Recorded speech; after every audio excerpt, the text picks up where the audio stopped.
15,000 का जुलुस नेपालमा निस्किछन्। एउटा एम्बेसीले अनावश्यक रूपमा एउटा नोटिस कुनै पनि बेला कर्फ्यू लागू हुन सक्छ, जुलुस निस्किँदैछ, बाहिर ननिस्किनु, त्यो ग्लोबल्ली एउटा चाहिँ नै अनावश्यक प्रचारको कुरा मात्र हो। वास्तवमा त्यस्तो केही पनि होइन। 10-15,000 का जुलुस नेपालमा निस्किछन्, भोलि पनि निस्कन्छ। त्यसलाई पहाड बनाइरहनु पर्ने कुनै आवश्यकता छैन। त्यो यो नेपाल हो। यहाँ यस्तो भोंपू बजाइएको छ कि भोलि केही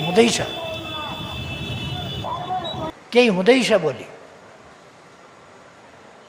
एउटा रिकोटी मण्डपमा जुलुस निस्किएर सभा हुन्छ, एउटा कोटेश्वरमा सभा हुन्छ, हुने त्यति हो। यो सभा त सधैँ हुने गरेकै हो, त्यति नै हुन्छ भोलि पनि।